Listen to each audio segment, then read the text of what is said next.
Hello friends, Shashi Agrawal channel के अंदर मैं doctor Shashi Agrawal welcome you all. आज का जो हमारा सब्जेक्ट है that is the macro and public finance और जिसके अंदर we are going to revise on the basis of previous year paper.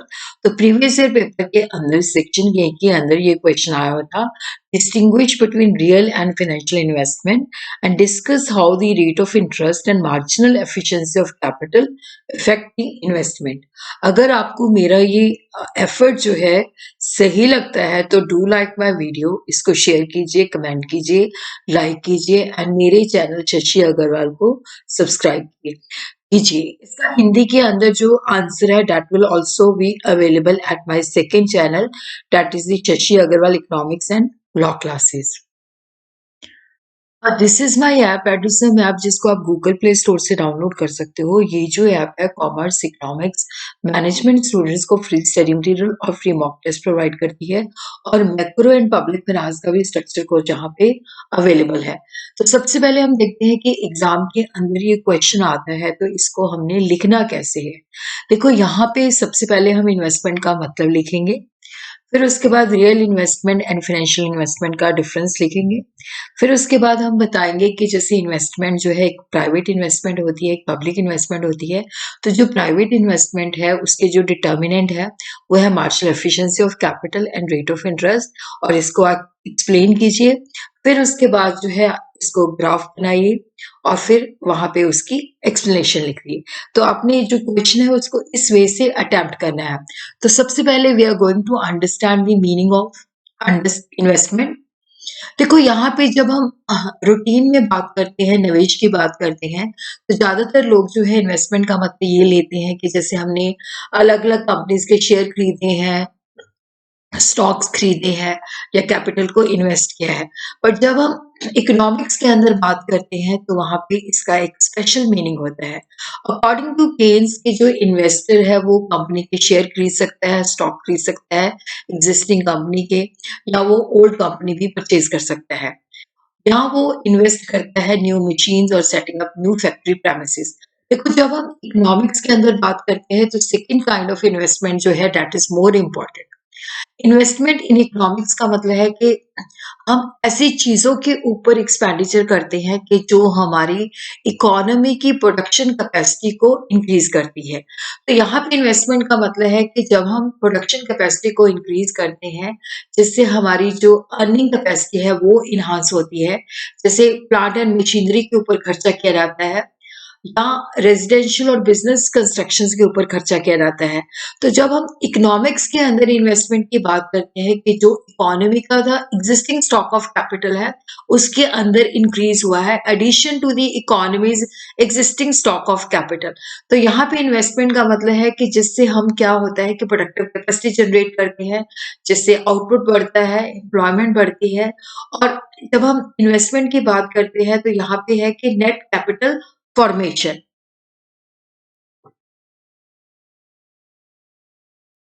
देखो जो फाइनेंशियल इन्वेस्टमेंट है, जैसे हमने किसी कंपनी के शेयर खरीदे हैं, सिक्योरिटीज खरीदी है, तो वहां पे सिर्फ ओनरशिप का ट्रांसफर होता है। कोई प्रोडक्टिव कैपेसिटी जो है चेंज नहीं होती, कोई एम्प्लॉयमेंट, कोई आउटपुट इंक्रीज नहीं होता, कोई अर्निंग कैपेसिटी जनरेट नहीं होती, और ना ही एग्जिस्टिंग स्टॉक जो होता है उसके अंदर एडिशन होता है।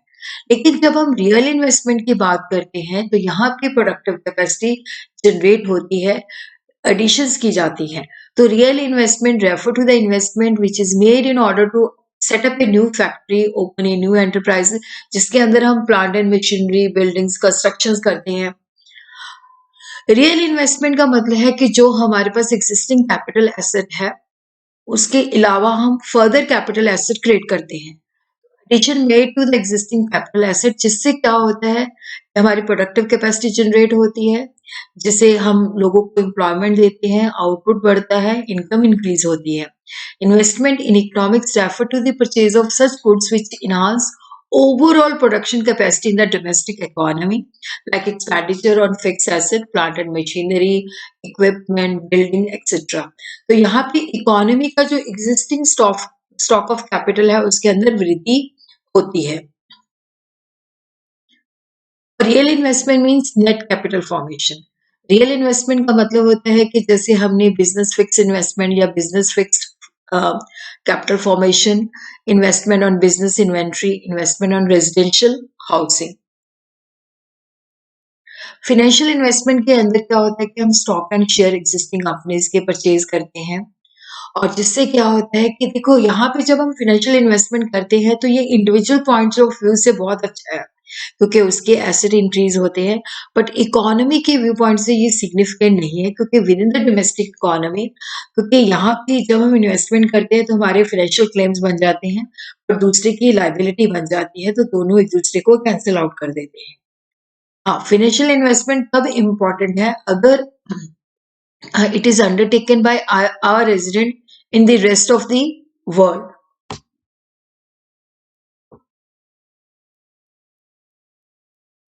स्टोनियर एंड हिग कहते हैं कि इन्वेस्टमेंट का मतलब ये नहीं है कि हमने पेपर सिक्योरिटीज, बॉन्ड्स, डिबेंचर्स और इक्विटी परचेज किए हैं। इकोनॉमिक्स के अंदर इन्वेस्टमेंट का मतलब है कि when we are setting up new factories, machines and the like. Now we will understand.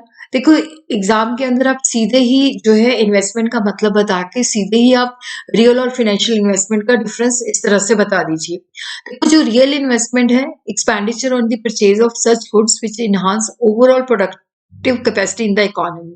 Financial investment जो है स्टॉक और share of the existing company, जिससे इंडिविजुअल की एसेट इंक्रीज होती है। रियल इन्वेस्टमेंट जो है इकोनॉमी के पॉइंट ऑफ व्यू से very important, because they effect the employment, they generate the earning capacity, they generate more output. Individual point से they are important but not from the economy point of view. Expenditure on fixed assets such as plant and machinery building, investment in shares, security, mutual funds and insurance sector। देखो, जो financial investment है ये financial transaction है, कोई productive capacity generate नहीं होती, कोई employment opportunity generate नहीं होती। लेकिन रियल इन्वेस्टमेंट जो है that is the addition to the existing stock of capital और net capital formation. Real investment जो है ये डिमांड साइड को इन्फ्लुएंस करती है, क्योंकि यहाँ प्रोडक्टिव कैपेसिटी जनरेट होती है और मोर आउटपुट होता है, जो कि डिमांड को कैटर करता है। फाइनेंशियल इन्वेस्टमेंट जो है ये सप्लाई साइड को इफेक्ट करती है। अब हम देखते हैं कि जो प्राइवेट इन्वेस्टमेंट होती है, कि जो प्राइवेट इंडिविजुअल करते हैं, वहां पे जो उसका उद्देश्य होता है प्रॉफिट अर्न करना होता है। जो पब्लिक इन्वेस्टमेंट होती है वहां पे जो उसका उद्देश्य होता है प्रॉफिट कमाना नहीं होता, लोगों का वेलफेयर करना होता है, तो वो ऑटोनॉमस कंजम्पशन होती है। पब्लिक इन्वेस्टमेंट जो होती है दैट इज मतलब वहां पे हम ये नहीं होता कि प्रॉफिट कमाना है, that is not govern by the objective of profit. तो जो प्राइवेट इन्वेस्टमेंट है ये दो चीजों के ऊपर डिपेंड करती है, marginal efficiency of capital and the rate of interest. देखो, यहाँ पे क्या होता है कि इंड्यूस्ड इन्वेस्टमेंट का मतलब होता है कि जहाँ पे जो एंटरप्रेन्योर है जब वो निवेश करता है तो वहां पे जो उसका उद्देश्य होता है कि प्रॉफिट को कमाना है। प्राइवेट सेक्टर के अंदर लोग इन्वेस्टमेंट इसी वजह से करते हैं कि ताकि उनको प्रॉफिट जनरेट हो। और या तो देखो, जो इन्वेस्टर निवेश करता है खुद की सेविंग को करता है, या वो जो है बैंक से बोरो करता है या किसी से भी बोरो करता है ताकि वो निवेश कर सके। और उसी तरह ही है कि देखो, यहाँ पे जो इन्वेस्टमेंट है अगर उसको प्रॉफिट होगा तो definitely he will make the investment, अगर उसको प्रॉफिट नहीं होगा तो he will not make the investment. तो जब वो इन्वेस्टमेंट का डिसीजन लेता है तो वो मार्जिनल एफिशिएंसी ऑफ कैपिटल को जो है रेट ऑफ इंटरेस्ट के साथ कंपेयर करता है। तो यहाँ पे हम देखते हैं कि जो इन्वेस्टमेंट है that is affected by the marginal efficiency of capital and the rate of interest. और मार्जिनल एफिशिएंसी ऑफ कैपिटल क्या है कि जो हम निवेश करते हैं उससे जो हमें प्रॉफिट मिलता है, जो एक्सपेक्टेड इनकम होती है, that is called marginal efficiency of capital. और इंड्यूस्ड टू जब हम इन्वेस्टमेंट के लिए होता है कि हम इन्वेस्टमेंट करें हमें ज्यादा प्रॉफिट होगा, तो जितना मार्जिनल एफिशिएंसी ऑफ कैपिटल और रेट ऑफ इंटरेस्ट के बीच में गैप होगा उतना ही जो इन्वेस्टर है उसको ज्यादा प्रॉफिट होगा, ज्यादा निवेश करेगा। मार्जिनल एफिशिएंसी ऑफ कैपिटल जो है कि जब हम एक और यूनिट इन्वेस्ट करते हैं तो उसकी क्या एक्सपेक्टेड प्रॉफिटेबिलिटी होती है। मार्जिनल एफिशिएंसी ऑफ कैपिटल को हम ये समझ सकते हैं कि जो हमने इन्वेस्ट किया है उससे हमें कितना प्रॉफिट मिल रहा है, कितनी एक्सपेक्टेड प्रॉफिटेबिलिटी है। और ये दो चीजों के ऊपर डिपेंड करती है, prospective yield and supply price. Now we will understand what is the meaning of prospective yield and supply price. देखो, प्रोस्पेक्टिव यील्ड होती है कि जैसे हमने जो निवेश किया है तो जो जैसे मशीनों के अंदर निवेश किया है तो उसकी मशीन की पूरी लाइफ टाइम के अंदर जो हमें नेट रिटर्न एग्रीगेट उसका टोटल जो है that is the prospective yield. तो यहाँ पे जब हम नेट इनकम निकालते हैं तो उसमें से कॉस्ट को डिडक्ट कर देते हैं। तो यहाँ पे जब हम हर ईयर की जो नेट इनकम है जब हम उसको ऐड कर देते हैं तो हमारे पास टोटल प्रोस्पेक्टिव यील्ड आ जाती है। पी वाई जो है that is the prospective yield. और उसी तरह Q1, Q2, Q3 ये जो है हर साल जो हमें जो है नेट इनकम मिलती है जब हम उनको ऐड कर देते हैं तो ये हमारी प्रोस्पेक्टिव यील्ड हो जाती है। Aggregate net return which is expected from the capital goods like machine during the life time. फिर उसके बाद हम देखते हैं सप्लाई प्राइस क्या है। देखो सप्लाई प्राइस जो है that is the cost of machine, but ये एग्जिस्टिंग मशीन की कॉस्ट नहीं है।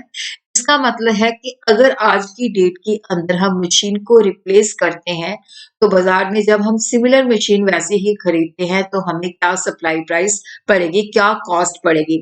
तो ये जो है that is not the cost of existing machine but that of A brand new machine. कि आज अगर हम पुरानी मशीन को रिप्लेस करते हैं सिमिलर वैसी मशीन के साथ तो हमें उसकी कॉस्ट क्या पड़ेगी। इसको हम रिप्लेसमेंट कॉस्ट भी कह सकते हैं।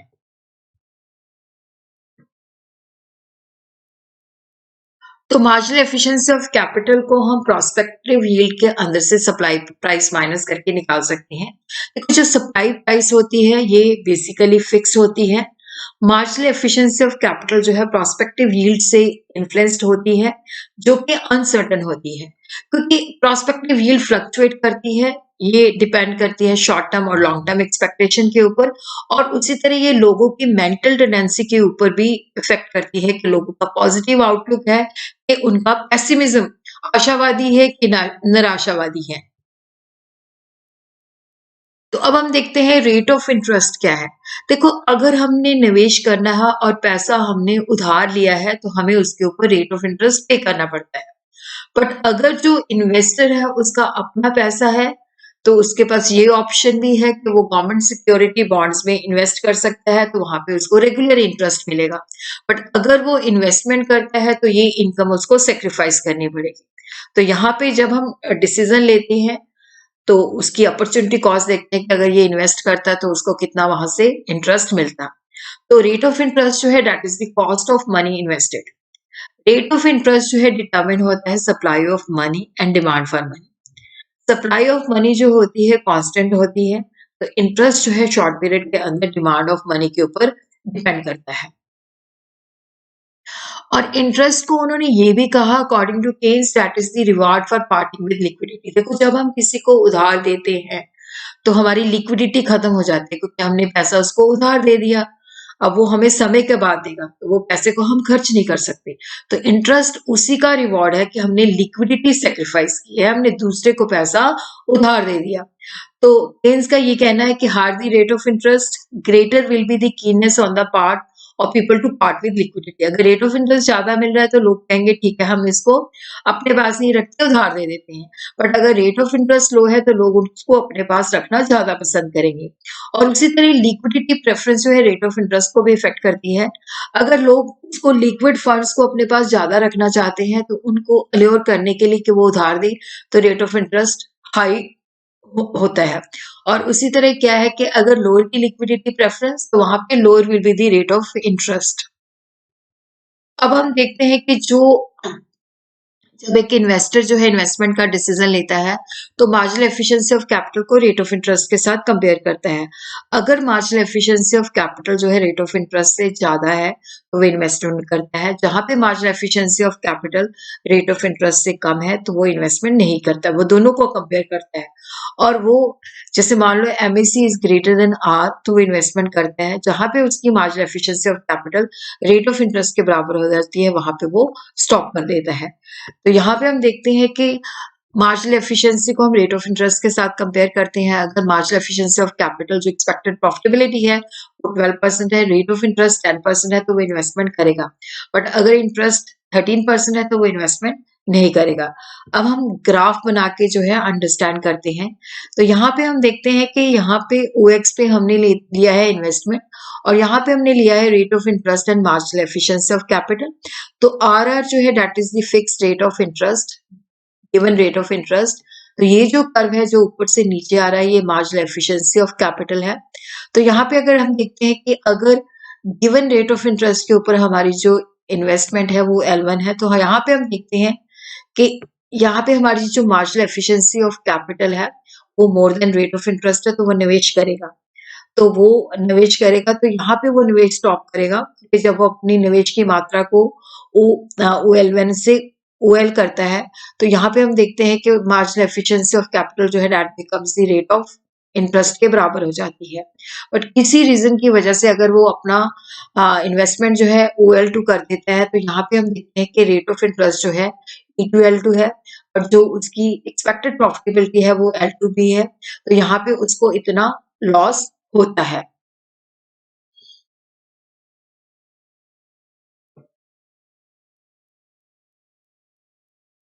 तो आरआर कर्व जो है represents the fixed rate of interest when the amount of investment is OL1 then the MAC is more than the rate of interest. तो definitely he will make more investment और वहां पे stop कर देगा जहां पे MAC is equal to R। तो उसके बाद उसको इंड्यूसमेंट टू इन्वेस्टमेंट नहीं होता क्योंकि वहां पे उसका जो एक्सपेक्टेड प्रॉफिटेबिलिटी है रेट ऑफ इंटरेस्ट है बराबर है। बट अगर उसकी इन्वेस्टमेंट किसी कारण OL2 हो जाती है तो वहां पे रेट ऑफ इंटरेस्ट जो है MAC से ज्यादा है, तो इन्वेस्टर को लॉस होगा।